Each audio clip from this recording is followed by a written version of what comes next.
Buenos días con todos. Mi nombre es Katia Ceballos, soy psicóloga del Servicio de Salud Mental del Hospital Loaiza, y el día de hoy vamos a hablar sobre el empoderamiento femenino. Y este tema se escogió considerando que estamos en marzo, mes de la mujer, en donde tenemos que reafirmar, ¿no?, muchas cosas en lo que respecta a la labor de las mujeres dentro de la sociedad, como madres, como trabajadoras, como hijas, ¿verdad? Y esa es la intención, ¿no? Poder resaltar todos aquellos aspectos positivos que por ahí de repente se pueden haber olvidado, pero que sí resaltarlos y ponerlos en evidencia para poder tener un mejor acercamiento entre todas nosotras. Bien, entonces vamos a iniciar sobre lo que es el empoderamiento femenino. ¿Se me escucha? Sí, ¿no? Ok. Entonces, antes de empezar, vamos a hablar sobre qué cosa es empoderamiento femenino y qué cosa no es. Sí es, por ejemplo, buscar la igualdad, ¿no? Muchas veces se confunde y creen que cuando una mujer se empodera es porque quiere estar, digamos, liderando todas las situaciones que puedan estar sucediendo. Pero es buscar igualdad, igualdad frente al trabajo, igualdad frente a los sueldos, igualdad en familia, etcétera, ¿no? ¿Y qué no es empoderamiento? Pensar que las mujeres son superiores. No se trata de buscar un conflicto, ¿no?, con el sexo opuesto. Al contrario, es buscar la igualdad, igualdad de derechos, igualdad de responsabilidades también, dentro de casa, dentro del trabajo. Sí es empoderamiento, por ejemplo, transformar de manera positiva, ¿verdad? Ya sabemos que las mujeres podemos realizar muchas cosas al mismo tiempo, ¿no? Creo que las mamás pueden ir preparando la comida, pensar qué dejó en la lavandería, asimismo ir pensando en las citas que tiene que sacar con alguna consulta médica, etcétera, ¿no? Entonces, y también esas habilidades que podemos tener, transformarlas, ¿no?, de manera positiva en todas las áreas que podamos desarrollarnos. ¿Qué no es empoderamiento femenino? Que las mujeres deben tener el control. ¿Exacto? ¿Por qué? Porque si cargamos todas nuestras responsabilidades por nosotras, vamos a llenarnos de muchas cosas, de muchas responsabilidades, muchos trabajos, y no vamos a poder cumplir de manera adecuada. Si es empoderamiento, ser partícipe en todas las decisiones en diferentes ámbitos. Recuerden que nosotros trabajamos o nos relacionamos en diferentes áreas, ¿no? En el área familiar, en el área laboral, en el área social, y en fin, ¿no?, en todas las áreas que podemos ir participando. Entonces, tenemos que participar, ¿no? Y para poder tomar las decisiones correspondientes. Y que no es empoderamiento, ¿no? Creer que el empoderamiento es para limitar o privilegiar, ¿no? No quiero aprovecharme de mi condición de mujer para tener que, digamos, evadir alguna responsabilidad, ¿no? Eso no es empoderamiento. Entonces, esa es la diferencia de lo que sí es y lo que no es, ¿no? Y lo básico es, pues, buscar igualdad de derechos, igualdad de responsabilidades, transformar lo que podamos hacer de manera positiva, dejar de ver las cosas de manera negativa, no de repente dejar de victimizarnos frente a algunas circunstancias y participar de forma activa en las diferentes decisiones que se deben de tomar. Y antes de iniciar, pues tenemos que agradecer a aquellas mujeres que nos han sostenido de manera fuerte, ¿no? Recuerden que nosotros estamos acá debido a que alguien antes que nosotros, ya sean nuestras madres, nuestras abuelas, ¿no?, estuvieron sosteniéndonos, ¿no?, de manera fuerte, nos ayudaron a desarrollarnos, a estar donde nos estamos encontrando actualmente, y tenemos mucho aprendizaje de ellas. Entonces, para poder empezar, creo que sería importante e interesante también agradecerles por todo el apoyo y todo el esfuerzo que hicieron para que nosotros podamos ser mujeres de bien. Entonces, se dice que las personas, o las mujeres en especial, perdemos nuestro poder cuando se lo damos o lo otorgamos a otras personas o a las circunstancias externas. Entonces yo dejo de tomar decisiones de manera personal y permito que otras personas decidan por mí, o que las circunstancias sean las que tomen las decisiones, ¿verdad? Y recuperamos este empoderamiento o ese poder cuando aceptamos nuestra capacidad para manejar nuestro poder personal, algo que quiero enfatizar es que todas las personas tenemos esta capacidad de poder tomar decisiones y frente a la adversidad también tomamos decisiones, ¿sí? Entonces, yo he escuchado a muchas mujeres, por ejemplo, justo ahora que estoy rotando en otra área, en neonatología, que frente a embarazos medios complicados, con problemas de familia, con problemas personales, han tomado decisiones y han podido, digamos, salir adelante y están asumiendo y están afrontando los problemas que puedan tener, ¿no? Hay problemas de pareja, hay problemas de familia, ya sabemos que cuando un integrante de nuestra familia enferma, y más aún cuando son niños o cuando son madres, pues se tiene que tomar decisiones y ellas lo toman, ¿no? Tienen que pedir, digamos, la opinión de las demás personas y en función a lo que ella considera que es lo más importante, pues va a tomar esta decisión. Entonces, cuando yo asumo esta decisión que estoy teniendo, quiere decir que he tomado o he retomado el poder, ¿ok? Pero siempre, pues, teniendo en consideración las opiniones de los demás. Y cuando lo perdemos, cuando permito que otros decidan por mí, ¿bien? Y ya vamos a ir viendo en qué circunstancias podemos permitir que otras personas tomen nuestras decisiones. Entonces, alcanzar el poder, ¿no? Que tiene una misma para poder decidir sobre su vida. Eso es el empoderamiento femenino, ¿bien? Cuando nosotras podemos tomar esas decisiones sobre nuestras vidas en función a la experiencia que tenemos, en función a lo que hemos aprendido y en función también de los consejos que podemos recibir de personas que quieren lo mejor para nosotros. Entonces, cuando estamos empoderadas, somos independientes, somos autónomas y estamos emancipadas. ¿Ok? Y es importante tener el control sobre nosotros, es decir, sobre las decisiones que podamos tener. Ahí tenemos, por ejemplo, podemos decidir cómo vestirnos, cómo queremos, cuando queremos quedar embarazadas, cuando tomamos decisiones respecto a las medicinas que debemos de tomar, ¿no?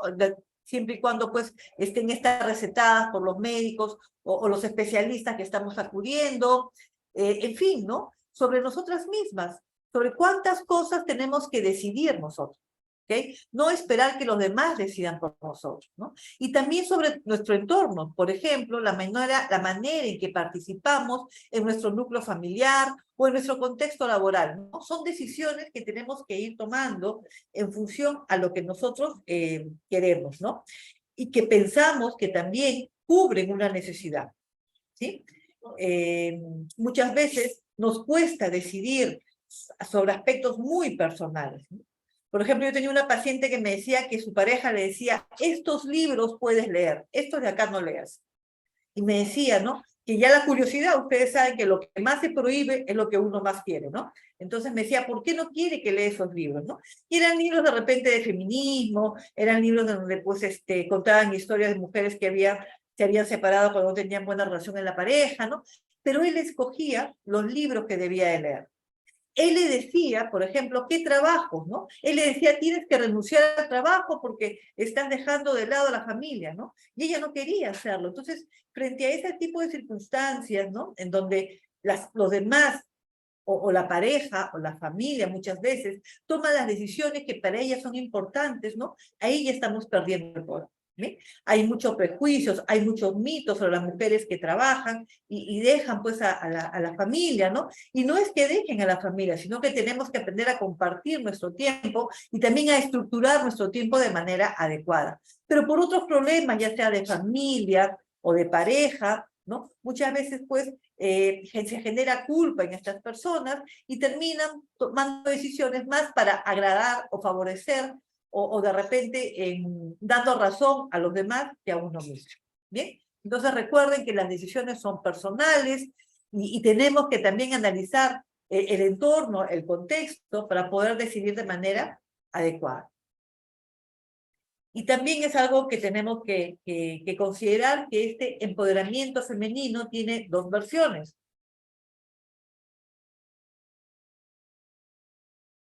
Está la versión individual, por ejemplo, de manera individual, la cual está ligada a la confianza, a la autoestima, a la capacidad de control de nuestras vidas, a tomar en cuenta nuestras necesidades personales y a tomar nuestras propias decisiones. Ese es el empoderamiento individual.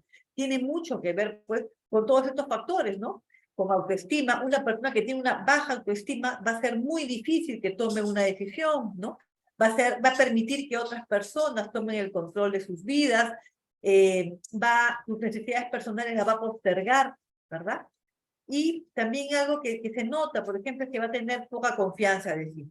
Entonces, cuando una mujer está empoderada de manera individual, ¿no? Tiene que ver con todos estos aspectos, ¿no? Que va a permitir que pueda, en base a la confianza que se pueda tener, pueda tomar decisiones que van a cubrir sus necesidades, ya sean personales, las cuales pues van a ir en beneficio propio.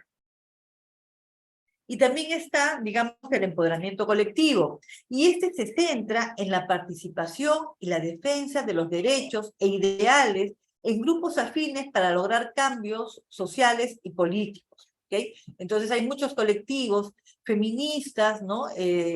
Algunos sin intereses políticos, al contrario, sino que están orientados hacia el beneficio femenino, ¿no? Son los que se agrupan y logran cambios interesantes e importantes.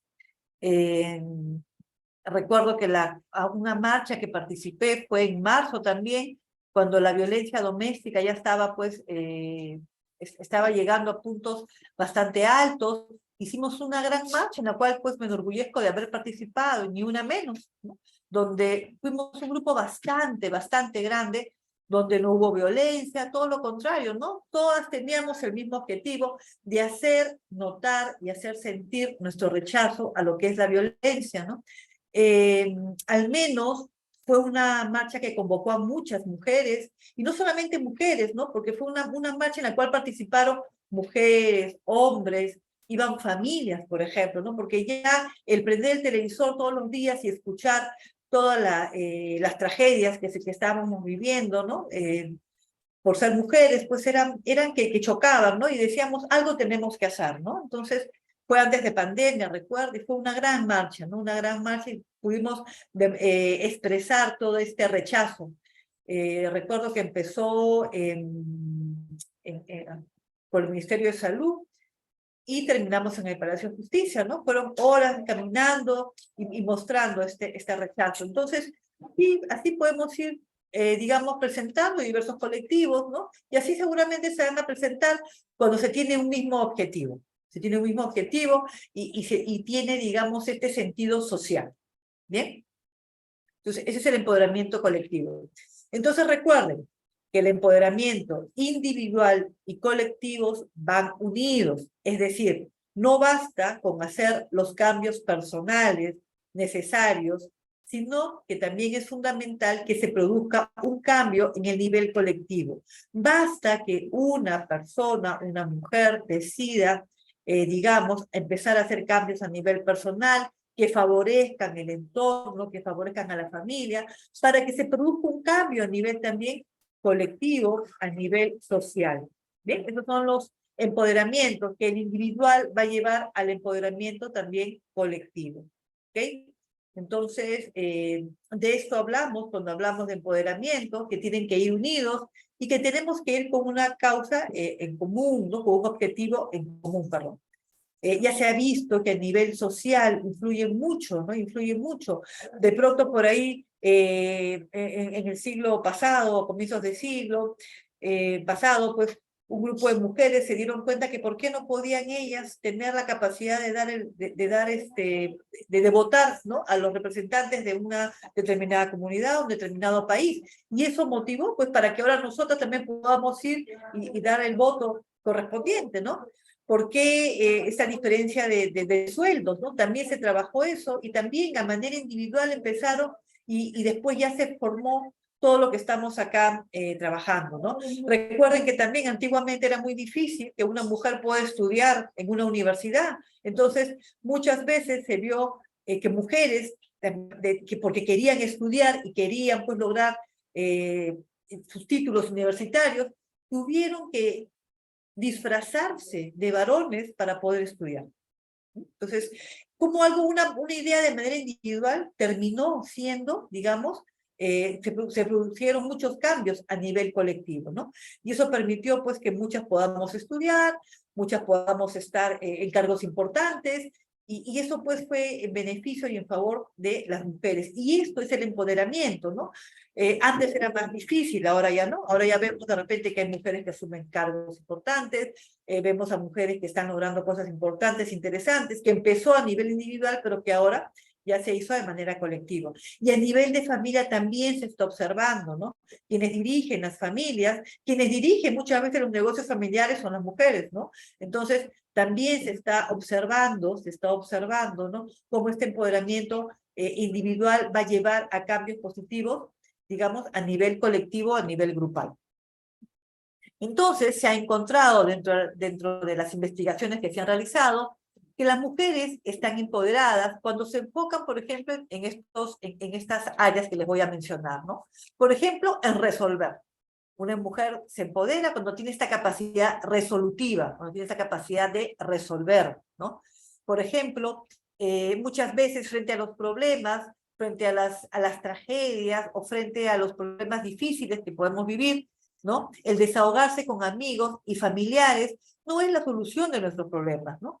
Incluso puede agraviarnos, ¿no? Es decir, yo si constantemente me estoy quejando y estoy siendo muy quejumbrosa, no va a solucionar mis problemas, ¿no? ¿Por qué? Porque siempre en esa manera de desahogarme constantemente del mismo problema, lo que va a lograr de repente va a ser que las personas ya tiendan a alejarse, a distanciarse, o de repente que busque yo que otras personas tomen el control o la decisión que yo tenga que hacer frente a un problema, ¿no?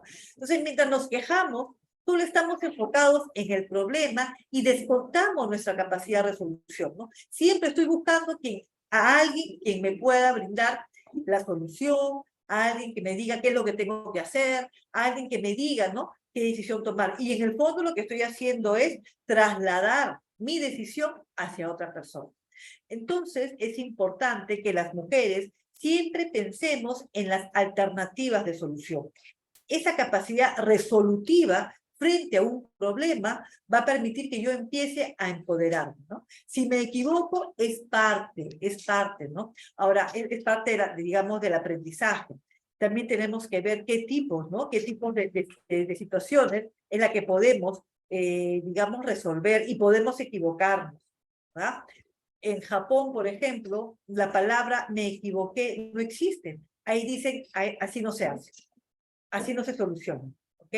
Entonces, hay situaciones que nosotras tenemos que decidir, que nosotras tenemos que, digamos, asumir la responsabilidad. Entonces, debemos de aprender a pensar en las alternativas de solución. Y si yo considero o me doy dando cuenta de que es un problema que no voy a poder resolver, voy a pedir la ayuda. El hecho de pedir ayuda también está dentro de las soluciones. Estas ayudas, estas alternativas de solución me va a permitir a mí también tomar yo la decisión, ¿ok? Entonces no esperemos que los demás siempre busquen alternativas, ¿no? Es un juego psicológico. Yo recuerdo que un día una paciente me decía que ella, bueno, a veces nos equivocamos también los psicólogos y podemos entrar en juegos, ¿no? Que ella quería separarse, ¿no? Porque ella no soportaba la vida con su pareja. Entonces yo le dije, ¿por qué no se separa, no? Y me decía, lo que pasa es que si yo me separo, después él no me va a dar el dinero que necesito para mantener a mis hijos. Bien, entonces, ¿y usted no puede trabajar? Sí, sí puedo trabajar, pero ¿quién los va a cuidar a mis hijos? Y le decía, estaba iniciando la carrera, ¿no? Y le decía, pero de repente, ¿tiene familia que la pueda apoyar? Sí, sí tengo familia, pero, y ellos de repente, pues, se van a aburrir de cuidar a mis hijos, o de repente me van a reclamar, ¿no? Entonces era difícil. Y yo insistía, ¿no? Y de repente la familia la puede apoyar para que alguien le pueda ayudar con el cuidado de los hijos. Sí, sí puedo. Y al final me dice, oiga, ¿usted quiere que yo me separe? ¿Y por qué quiere que me separe, no? Y de repente, ¿quién va a cuidar a mis hijos? Y usted no se está dando cuenta, me decía, de que de todas maneras eres figura paterna en mi casa, ¿no? Ahí entendí el famoso juego sí, pero, ¿no? Yo le daba las alternativas y ella siempre me decía sí, pero. Entonces, ahora apenas escucho el sí, pero, corto este juego, ¿no? A veces uno puede entrar en estas situaciones. En el fondo, esta persona no quería separarse, y lo que quería era victimizarse, ¿no? Victimizarse, ¿no? Entonces yo hubiera sido una buena psicóloga si hubiera dicho, sí, mira, dale otras oportunidades, ¿no? Era una persona violenta, ¿no? Y ella lo justificaba diciéndome, digamos, todo los traumas que él había tenido. Entonces, el hecho de repente de quejarse, y así como se ve quejado conmigo, se quejaba constantemente de con la familia, se quejaba constantemente con los amigos, y cuando alguien le planteaba la alternativa de la separación, pues era para ella algo que era imposible de pensar.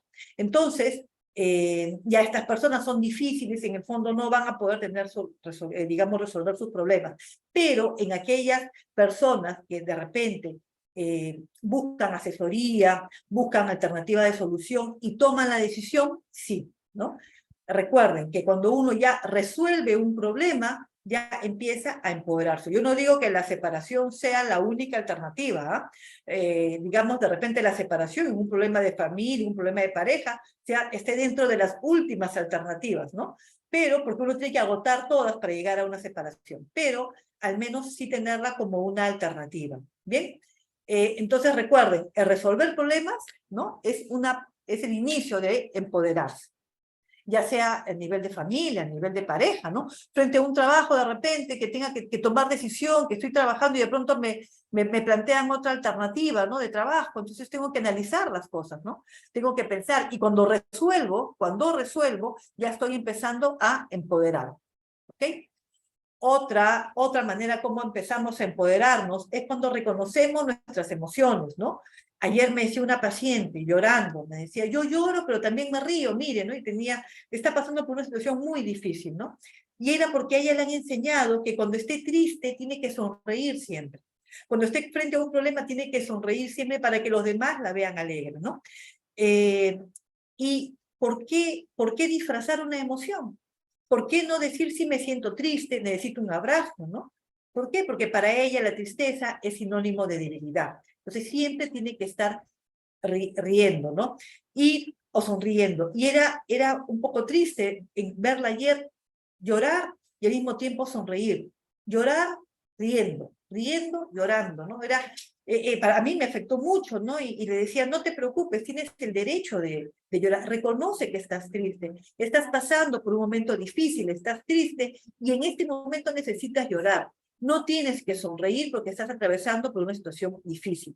Entonces es importante que reconozcamos nuestras emociones de tristeza, de miedo, de cólera, de alegría, ¿verdad? Entonces, tenemos que reconocer estas emociones, ¿no? Recuerden que nosotros, y es más, ¿no? El gran problema que tienen algunas mujeres, porque socialmente de repente está prohibida la cólera, ¿no? Recuerden cuando éramos chiquitas que nos decían, no te pongas con cólera porque se te ve fea, ¿no? Entonces uno asocia a la cólera pone fea a las personas. Entonces mejor no tengo cólera, ¿no? O no llore, más bien llora tanto. Cuando llora sí, cuando llora te abrazo, cuando llora sí, ahí sí, digamos, está permitido, ¿no? El miedo también, ¿no? Las mujeres sí sentimos miedo, las mujeres no somos valientes, no son un poco los mensajes que hemos recibido. Cuando el miedo, la tristeza, la cólera, la alegría son emociones que sí tienen que estar permitidas. En cambio, en los varones es diferente, ¿no? A un varón le prohíben el miedo, porque si le dicen que un chico tiene mucho miedo, ya puede dudar hasta de su masculinidad, ¿no? Y la tristeza también, ¿no? La tristeza no es para hombres, la tristeza es para las mujeres. Entonces, ahí es cuando empiezan, las emociones no tienen género. Las emociones están permitidas tanto para hombres como para mujeres, ¿no? Y en el caso de las mujeres, sí tenemos este permiso también de expresar nuestra cólera, de rechazar aquellas cosas que nos pueden generar cólera, ¿bien? Y algo que tenemos que responsabilizarnos, ¿no? Somos responsables de nuestras emociones y podemos elegir nuestra respuesta emocional. Si yo estoy con cólera, yo puedo elegir, es más, tengo que decidir sentir esta cólera, pero la cólera no es para que yo rompa, haga un escándalo, tire objetos, no, la cólera es para darme cuenta que lo que estoy sintiendo no me agrada. Y es más, tengo que decirla. Por favor, en estos momentos estoy con mucha cólera, no insistas con lo mismo, que me estoy enojando y de repente voy a decir cosas que te puedan hacer sentir mal. ¿Bien? Cuando te sientas mal, pregúntate qué te estás diciendo a ti mismo sobre ti y sobre los demás, ¿no? Y es un trabajo, digamos, que tenemos que hacer emocionales, ¿no? ¿Por qué tengo? Es más, a veces pasan situaciones y no me doy cuenta y de pronto siento cólera. Entonces tengo que preguntarme en este momento, ¿por qué siento cólera? ¿No? Ese diálogo interno que tenemos, hay que activarlo. ¿Por qué siento cólera? ¿No? ¿Qué estoy pensando sobre mí en este momento? ¿Qué ha sucedido que me está generando esta cólera? ¿No? Y también, ¿qué pueden pensar los demás de lo que estoy sintiendo? ¿Verdad? También. No con el ánimo de evitarlo, sino de un poco percatarme y analizar un poco el entorno. ¿Bien? Es importante trabajar sobre qué límites y qué permisos necesitas para responder a las necesidades que tus emociones expresan. Mi tristeza es por algo. ¿Qué es lo que la está generando? ¿Y por qué estoy triste? ¿Cómo estoy triste? ¿Cuánto tiempo me dura mi tristeza, no? Cuando una emoción es auténtica, dura poco tiempo, recuerden. Cuando una emoción no es auténtica, dura mucho tiempo. Alguien que sonríe mientras está llorando, ¿no? Va a durar todo el tiempo, porque así aprendió. Pero cuando una emoción es auténtica, dura corto tiempo. Va a estar triste, va a llorar, va a estar alegre, va a sonreír, va a estar con miedo, va a sentir ese temor de momento nada más, va a durar por poco tiempo, ¿no? ¿Qué expresan mis emociones? ¿Qué quiero expresar con esta tristeza? ¿Qué quiero expresar con esta cólera? ¿Qué quiero expresar con este miedo? Son estas emociones que debemos de reconocerlas y debemos de responsabilizarnos también de mi miedo, de mi tristeza, de mi cólera y frente a qué. Reconocer emociones es parte también del empoderamiento, ¿verdad? Algo también que nos va a ayudar es a establecer límites saludables, ¿no? Yo le decía a una paciente la vez pasada que el no, el saber decir no ante determinadas situaciones nos salva.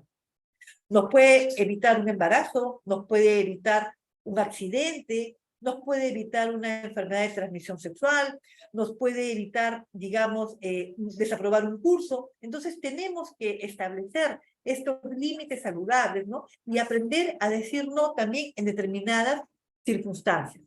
Entonces, ignorar nuestra responsabilidad en la toma de decisiones adecuadas para nosotros es ceder el poder a otros, ¿no? Cuando yo no asumo la responsabilidad y digo que el otro es el responsable, lo que estoy haciendo es, digamos, darle al otro la oportunidad de que decida por mí, ¿sí? Debemos establecer los límites físicos y emocionales saludables que nos permitan gestionar en función de nuestras necesidades sanas cómo y con quién invertimos nuestro tiempo.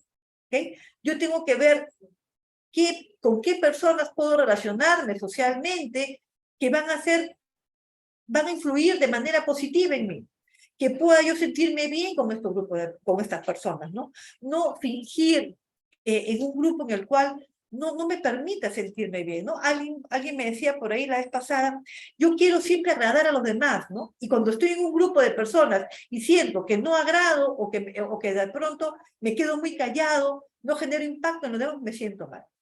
¿Cuál es la necesidad de querer siempre impresionar, ¿no? A los demás, invadiendo espacios y permitiendo que los demás también invadan espacios?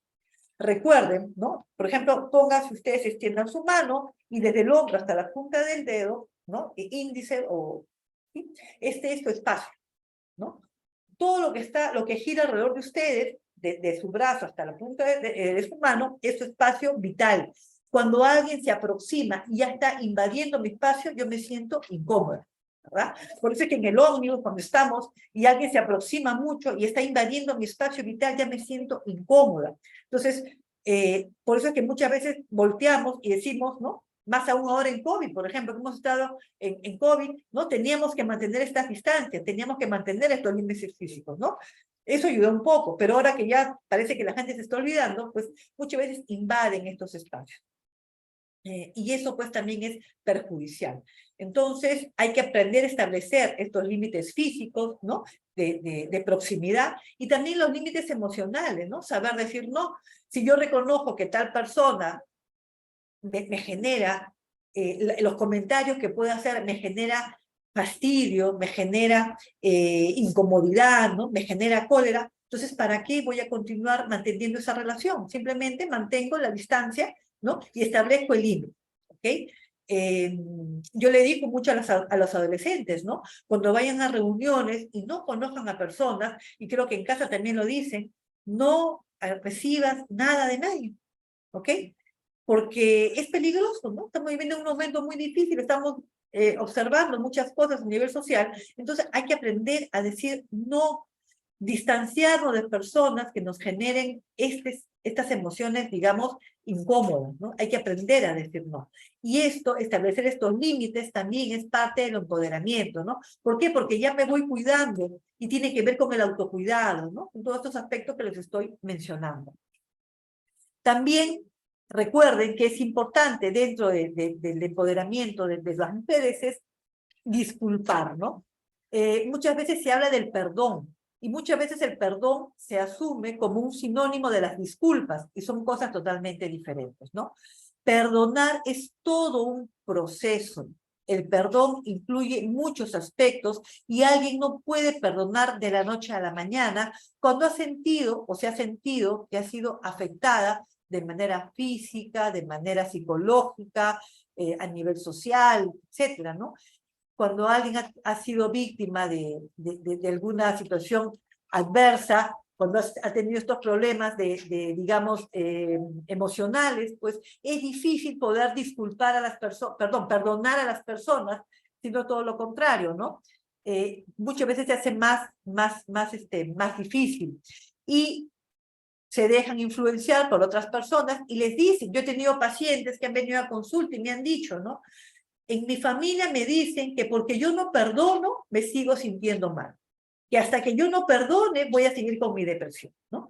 Entonces, son de repente ideas que escuchamos, pero que no es así. O sea, no es porque yo perdone a alguien, ¿no? Ya mi depresión va a terminar o mi ansiedad va a terminar. No es así, ¿no? El perdón es todo un proceso. Lo que sí podemos de repente es disculpar. Y cuando yo disculpo, quiere decir que estoy disculpando, ¿no? Estoy de repente quitando parte de la culpa, pero que eso no va a impedir, que es que no te perdono, que podamos conversar, ¿no? Pero ya eso va a depender de cada persona. Entonces, el disculpar de repente, ¿no? O el proceso de disculpar puede estar dentro del empoderamiento, ¿no? Algo que también se trabaja en esta área, por ejemplo, es reconocer la ira como una emoción natural, ¿no? La cólera, la ira, frente a algunas situaciones, es una emoción natural, ¿no? Recuerden que la ira o la cólera no significa que yo tenga que agredir a otra persona, ¿no? Al contrario, ya la agresión, digamos, es la materialización de la cólera, de la ira, ¿no?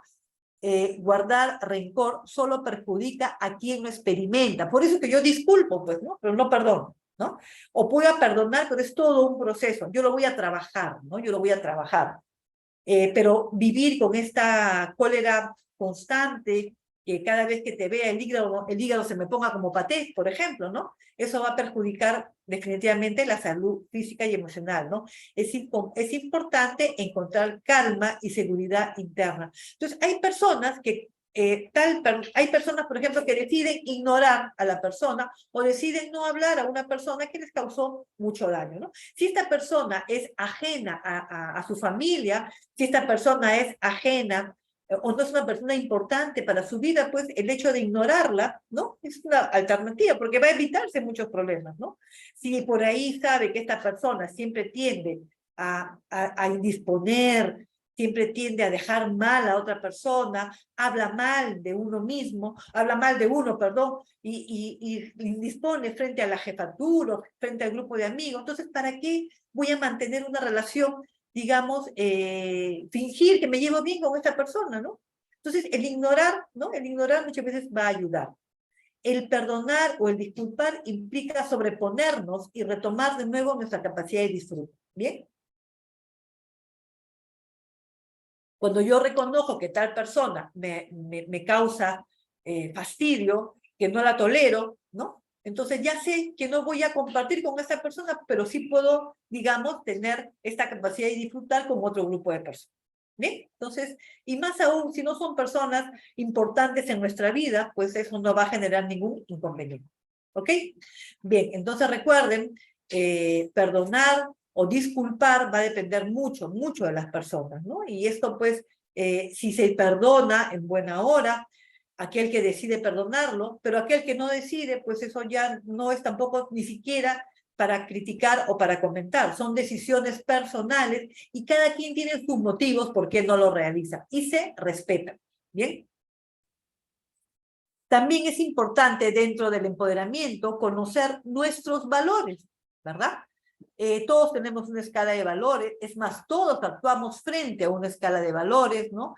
Donde hay la empatía, respeto, la igualdad, el aprecio, la justicia, la dignidad, el perdón, si es que por ejemplo, entre padres e hijos, ¿no? Yo creo que una madre, un padre sí puede perdonar a su hijo, ¿verdad? Ahí es diferente la relación, porque es algo directo, ¿no? Si mi hijo hizo algo, se equivocó y reconoce que hizo mal y me pide perdón, por ejemplo, ¿no? Y me da muestras y va, porque el perdón, pues, como digo, es un proceso que tiene que ir por etapas y me da muestra de que efectivamente está muy arrepentido de lo que ha hecho, sí tengo esta capacidad de perdonarlo, ¿no? Y para eso, pues, se tiene que conversar y si vienen y solicitan ayuda también es importante y también es una señal de que los cambios van a empezar a venir, ¿no? Entonces, conocer nuestros valores también es una manera como nos empoderamos, ¿no?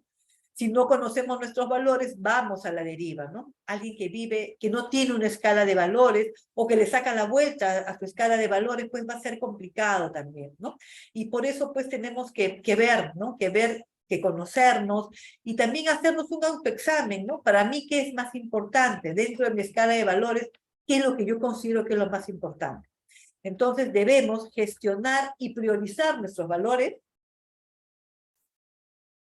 para vivir en función de lo que para nosotros es importante, ¿ok? ¿Qué es importante para mí? ¿Qué es importante para mi familia? ¿No? Porque mis valores, ¿no? Son los que yo voy digamos, es mi carta de presentación. Entonces, cuando alguien se compromete con una persona, recuerde que esta persona también tiene sus valores y que yo también tengo mis valores y que juntos, si vamos a empezar una relación, vamos a crear una nueva escala de valores, ¿no? Que nos va a permitir llevarnos bien entre nosotros y a nivel social también.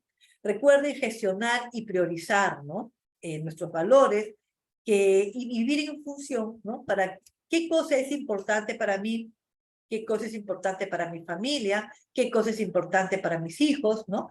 Igual porque esos valores son los que vamos a llevar al trabajo, son los que son, como le digo, son nuestra carta de presentación. Entonces, cuando alguien en el trabajo, ¿no? Nos enseña cuál es su escala de valores, ya podemos darnos cuenta cómo también se comporta en casa. Porque lo que yo traigo a trabajar acá también traigo algo de mi casa.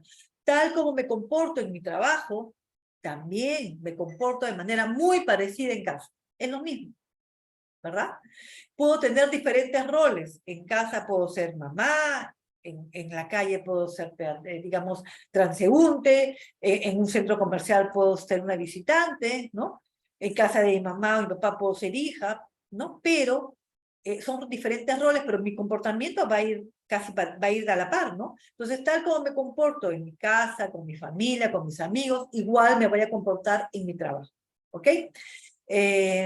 Reconozcan cuáles son su escala de valores, ¿no? Reconózcanla, pónganlas ustedes en evidencia para ustedes mismos y vean si hay que cambiar el orden o hay que reestructurar o hay que añadir nuevos valores. Eso también es empoderamiento. Algo importante también que nos va a empoderar son los pensamientos productivos. Y estos pensamientos productivos tienen que ir en función a la manera positiva, ¿no? Cómo voy a pensar. No utilizando un optimismo, digamos, que tenga que ver con la fantasía, ¿no? El sí se puede, por ejemplo, ¿no? El sí se puede, sí podemos, todo. El sí se puede es para la selección cada vez que juega fútbol y que, bueno, la mayoría de las veces no se puede, ¿no? Pero la selección peruana de fútbol. Pero el sí se puede tiene que ir en términos, ¿no? De mis capacidades, no esforzarme cuando no tengo la habilidad y quiero hacer algo y pensar que sí lo voy a lograr, ¿no? Hay que ver también, ¿no? Muchas veces cuáles son nuestras habilidades y qué podemos hacer. Por ejemplo, en redes, ¿no? Nos mandan muchos videos de gente que frente a la adversidad logran muchas cosas, ¿no? Entonces alguien dice, si una persona con discapacidad física, con discapacidad cognitiva, con discapacidad psicológica, logra cosas, ¿por qué no lo voy a hacer yo, no? Recuerden que cada persona es única. Cada persona es única, y no porque esa persona logró hacerlo no significa que yo también voy a poder hacer lo mismo o voy a poder superarme, ¿no? Lo puedo tener como un referente, pero no para hacerlo igual, ¿ok? Entonces, por eso es que a veces se ponen los videos y los pacientes muchas veces ven los videos y creen que también van a poder lograr, ¿ok? O también esa idea de que tú puedes y lo vas a lograr, ¿no? Yo confío en ti. Yo he tenido pacientes, por ejemplo, que ahora, que no las he visto, no las voy a ver seguramente en el transcurso de las semanas, ¿no? Que han dado examen para postular a una universidad. Entonces me decían ellas, ¿no? De que se habían inscrito a la universidad, pero que el colegio no había sido, pues, perdón, se había inscrito para postular a dar examen en la universidad, pero que el colegio no habían rendido de manera adecuada, habían tenido un rendimiento promedio, iban a postular a una universidad nacional, a San Marcos, ya sabemos, pues, que para poder ingresar hay que prepararse, yo le decía sí, pero recuerda que tú vas a competir con los de la pre-San Marcos, vas a competir con los que no han ingresado el ciclo anterior, vas a competir con los que están saliendo de los colegios, ¿no?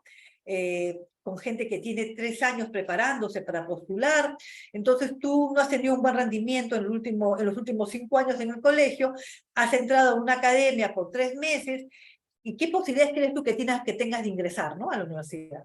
Me dicen, bueno, yo confío en mí, y también yo tengo que ingresar también por mi familia, ¿no? ¿Y por qué por tu familia? Le digo, ¿no?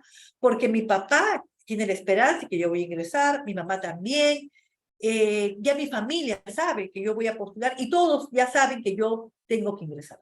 Imagínense, ojalá ya haya ingresado, y si no he ingresado, ya voy a tener que dar citas adicionales. Entonces, esta manera de pensar, ¿no? Positiva, esta manera, no es un pensamiento productivo. De repente, un pensamiento productivo puede ser, bueno, voy a postular para ver cómo es un examen de admisión. Si ingreso, en buena hora, pero si no ingreso, ya voy a saber qué es lo que tengo que reforzar para volver a postular, ¿no? Ya tengo que ver qué es lo que me faltó. Ya en función al promedio que tenga, ya voy a ver más o menos qué áreas son las que tengo que reforzar. Eso es un pensamiento productivo, por ejemplo, ¿no? Ver la manera como los inconvenientes que tenga que ver cómo los voy a resolver, buscando ayuda, asesorándome, poniendo las alternativas, porque estos pensamientos productivos son los que me van a ayudar a mí a resolver los problemas que pueda tener en el futuro y también a empoderarme, ¿no? Porque ya sé que no voy a pensar solamente de manera negativa, no es que no puedo, no sé, o sea, no nos vayamos al extremo, ¿no? Del sí se puede al no puedo. No hay que ir a los extremos. Hay que encontrar un término medio y ver cómo resolvemos de la mejor manera. Entonces, los pensamientos improductivos, porque ojo, ese pensamiento optimista negativo, paradójico, pero es así, el hecho de querer postular y poder ingresar y de repente no tener la preparación adecuada, ¿no? Y estar optimista al respecto, pues también nos da un indicador, ¿no? Es un pensamiento improductivo, ¿no? No lleva a ninguna parte y nos genera confusión y malestar, ¿ok? Debemos tomar el control para no dedicar más energías a áreas de tu vida que no lo merecen, ¿no? Esforzarme en sí se puede, y no, y ver de repente, pues, que no es, porque ya genera muchos inconvenientes, pues, me estoy quitando energías, ¿no? Hay que enfocarnos en el aquí y en el ahora. Eso nos va a ser de mucho beneficio, ¿no? El aquí y el ahora nos va a ayudar mucho a poder tomar, digamos, decisiones, ¿no? No pensar en las cosas negativas del pasado, ¿no? Recuerden que con el pasado no podemos cambiar el pasado, solamente podemos recordar qué es lo que me equivoqué para no volver a repetirlo y enfocarme en el aquí y el ahora. Bien, entonces hay que pensar también de manera, digamos, productiva. También utilizar lenguaje empoderado, ¿no? La esperanza, bueno, la programación, la igualdad. Y este lenguaje empoderado tiene que ver con todas las cosas que yo pueda lograr. ¿Bien? Recuerden que hay un lenguaje verbal y un lenguaje no verbal. Ambos tienen que ser empoderados, ¿no? Entonces, evita frases de víctimas, ¿no? Como, por ejemplo, tuve que hacerlo, ¿no? Entonces, ¿y usted por qué se casó? Bueno, tuve que casarme porque ya en mi casa me decían, ¿no? De que ya tenía yo que salir o que de repente ya estaba gestando y tuve que hacerlo, ¿no? ¿Y por qué estudié tal carrera? Bueno, tuve que estudiar porque ya mi familia quería que estudie y bueno, ingresé a cualquier carrera, ¿no? Y bueno, tuve que terminarlo, pues, ¿no? Tuve que hacerlo. Y eso es victimizarse, ¿verdad? Y hay que evitar esas frases, ¿no? Del tuve, el sí pero, el qué sería de mí sin ti, por ejemplo, ¿no? Y habla con un lenguaje empoderado, ¿no? Decidí que en aquel momento lo mejor era hacer tal cosa, ¿no? Decidí, porque muchas veces no dice, ay, ¿no? Las pacientes cuando vienen me dicen, pero es que no debí de haber hecho eso, ¿no? Para el momento que lo hiciste, en ese momento fue la mejor decisión. Ahora que ya han pasado los años y que reflexionas y miras hacia atrás, te das cuenta de que no fue lo mejor. Pero para ese momento sí fue lo mejor. Ahí lo que tú decidiste fue lo mejor. ¿Ok? Recuerda que aunque no todas las decisiones que tomamos resultan como queríamos, es necesario reconocer que siempre habrá otras opciones y que nosotros somos los que decidimos, ¿no? Si para esa persona en ese momento fue importante esa decisión, en buena hora. Ahora ya no es buena, pero entonces lo que voy a hacer va a ser resetear mi chip, pues, ¿no? Voy a decir, bueno, en ese momento sí, pero ahora ya no va a ser igual si es que actúo de la misma manera. Entonces voy a cambiar. Es lo que sucede, por ejemplo, como cuando hay un problema en casa y yo siempre les pregunto a los pacientes, ¿no? ¿Qué es lo que repites siempre en casa? ¿No? ¿Qué es, frente a un problema, siempre tienes una misma conducta, tienes un patrón de conducta? ¿Qué es lo que siempre repites? ¿No? Y que te genere malestar. Y cuando vamos analizando nos damos cuenta que es la misma manera como reaccionaban en casa. Recuerden que primer modelo que tenemos de cómo resolver nuestro conflicto lo tenemos en casa, ¿no? Entonces, ¿qué tanto repites eso? ¿Y de quién en especial, no? De mamá, de papá, de la tía, de la abuelita, en fin, ¿no?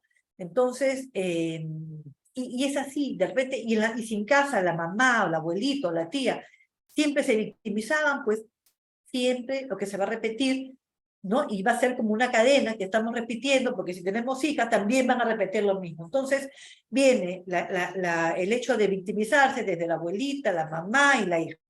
¿Okay? Entonces hay que evitar de repente, y hay que reconocerlo, ¿bien? Y hay que evitar esas frases, ¿no? De tuve que hacerlo, ¿no? Sino que yo ahora decido, ¿no? Porque quiero cambiar y quiero mejorar. Cuando viene alguien a consulta, perdón, y les pregunto por qué están viniendo, ¿no?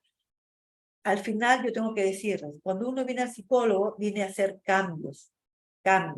No vienes a mejorar, porque mejorar es, vas a tratar, ¿no? Quiero mejorar. Y si mañana ya no quieres mejorar, vas a seguir con lo mismo. Entonces lo que quieres es cambiar. Entonces vamos a hacer cambios. Y para eso es todo el trabajo, ¿no? Que tenemos que hacer. Entonces recuerda, ¿no? Que incluso el hecho de ir a consulta, de ir a una consulta psicológica y tomar tomar la decisión de cambiar, ya es algo personal, algo voluntario, ¿no? Y eso también es parte del empoderamiento, ¿bien? Y ese es el lenguaje empoderado, ¿no? O sea, quiero cambiar, y se lee todo el lenguaje, ¿no? Tanto físico como no verbal. Si viene alguien a consulta y me dice, quiero cambiar, y me mira el techo, ya me está mandando, o sea, me dice verbalmente quiero cambiar, pero corporalmente me dice no quiero hacer. Entonces, es importante tomar en cuenta estos aspectos, ¿no? Recuerde que el lenguaje de empoderamiento tiene que ser verbal y físico. Y también hay que entender mis opiniones y tus opiniones, ¿ok? No podemos pensar de la misma manera, opinamos de manera diferente, ambas las respetamos, pero mantenemos igual las opiniones, ¿bien? No todo el mundo estará de acuerdo con nosotros, ¿no? Al igual que tampoco nosotros estaremos de acuerdo con los demás todo el tiempo, ¿no? Mi mamá me decía, no somos medallitas para agradar a todo el mundo. Y es verdad, ¿no? O no siempre vamos a encontrar aprobación en todo, ¿no? Igual tampoco todos van a tener nuestra aprobación, ¿no? O nuestro agrado. No es así, ¿no? Recuerden que el comportamiento humano es bastante complejo y hay que entenderlo de esa manera, ¿no? Pero eso no impide que podamos relacionarnos de manera adecuada.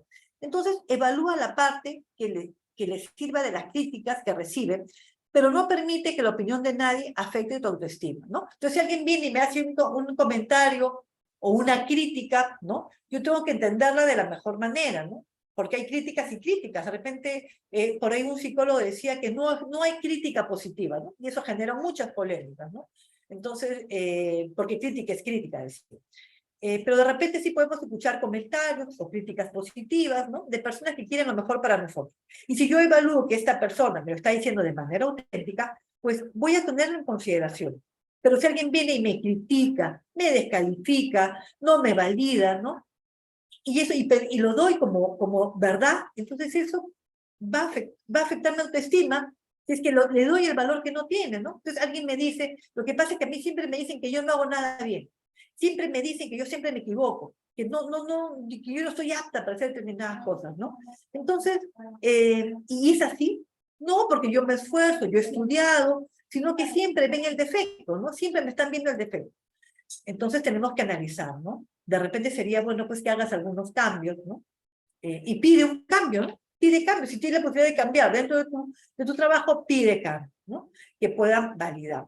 Entonces, recuerden, ¿no? Tenemos que, mi opinión y tu opinión es diferente. ¿Okay? Yo puedo discrepar con mi jefatura muchas cosas, pero son las opiniones de jefatura, son mis opiniones, ¿no? Pero igual podemos compartir, ¿no? Que no lleve a conflicto, que no sea motivo de conflicto. ¿Okay? Y por último, está en mantener el brillo, ¿no?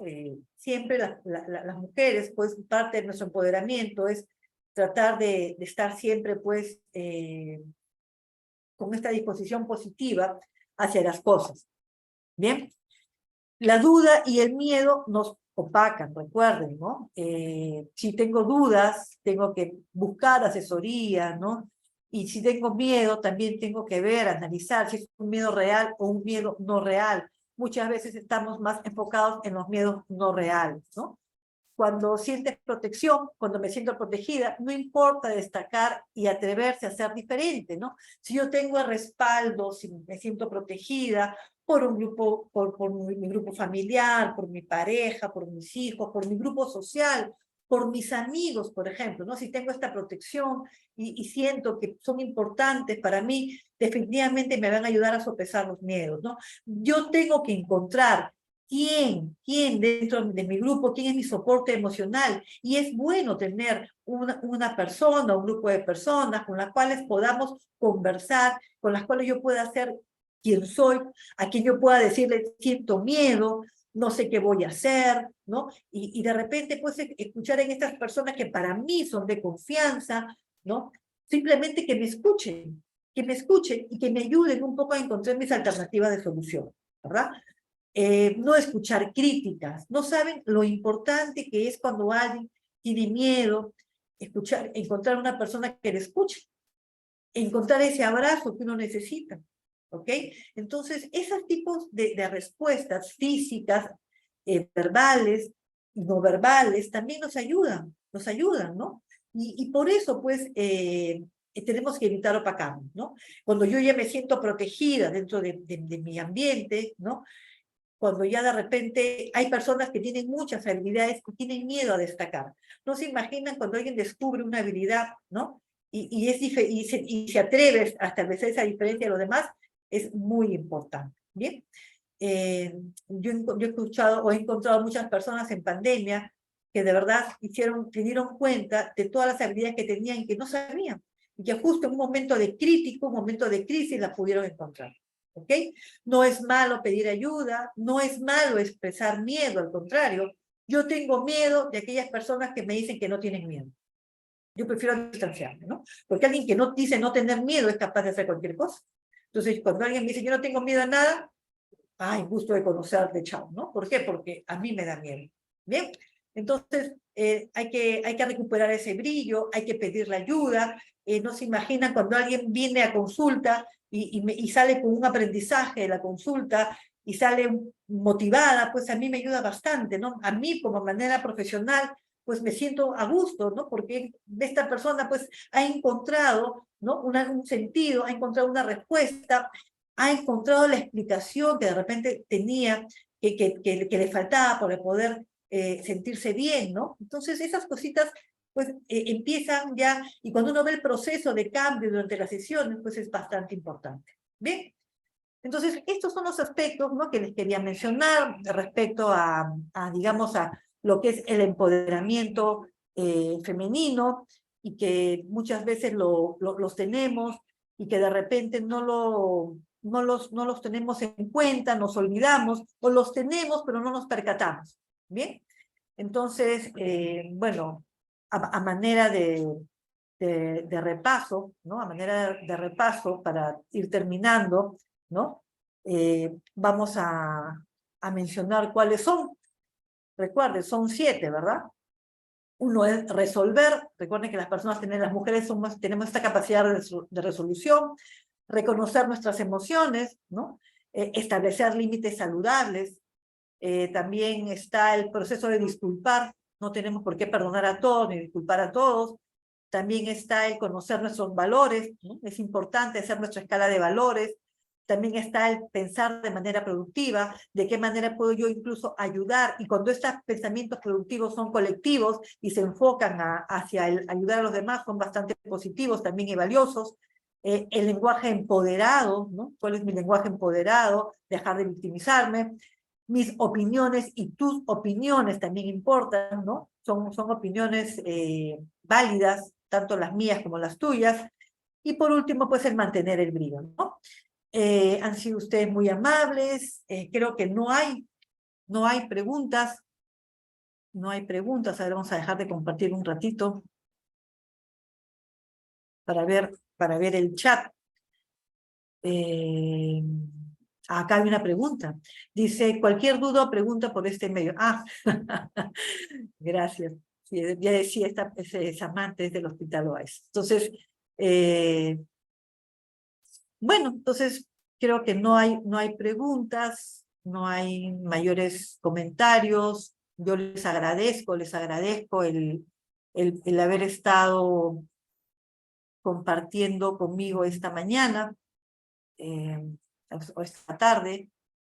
Y bueno, quedamos pendientes a los temas. Por favor, si alguien quisiera de repente que se trate algún tema en especial, ¿no? También háganos llegar las propuestas de temas, ¿no? Que justamente ese es el interés de nosotros, el querer tocar temas que van a ser de ayuda para ustedes, ¿no? O de interés para ustedes. Bien, bueno, siendo la 1 de la tarde, muchas gracias, ¿sí? Muchas gracias a todos ustedes, que tengan un buen fin de semana, un fuerte abrazo. Gracias.